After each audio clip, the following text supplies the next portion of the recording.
स्वीकार, मेरी पूजा कर स्वीकार, मैं तेरी लाल चुनरिया ले आई।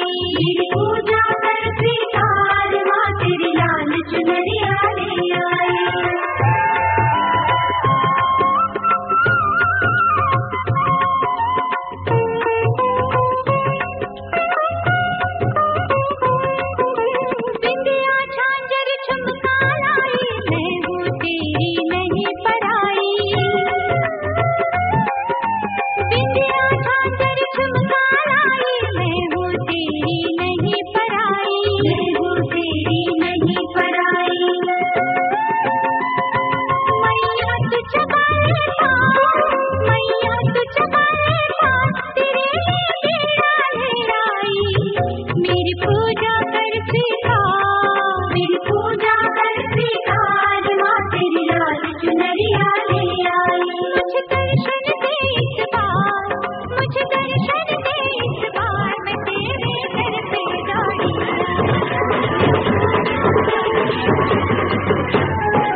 जय श्री राम की सम्मुख आई।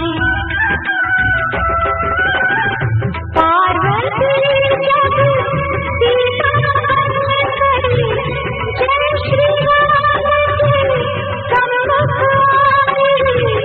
राम मेरे को माता कहकर शिव शंकर की महिमा गाई। शिव भक्ति सब कुछ सूझा, शिव से बड़ा नहीं कोई दूजा। बोल सत्य शिव, बोल तू महिमा के गुण गाएगा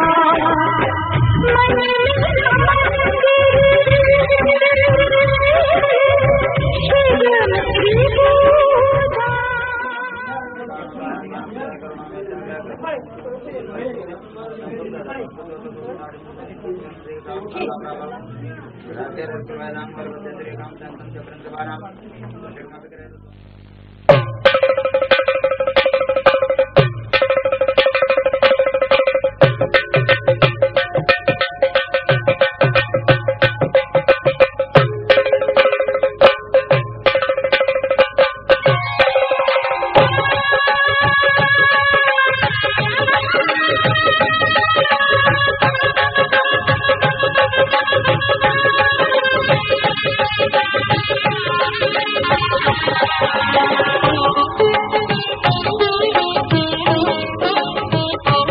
घर में पधारो गजानन जी मेरे घर में पधारो घर में पधारो गजानन जी मेरे घर में पधारो रिद्धि सिद्धि लेके आ गए राजा मेरे घर में पधारो रिद्धि सिद्धि लेके आ गए राजा मेरे घर में पधारो घर में पधारो गजानन जी मेरे घर में पधारो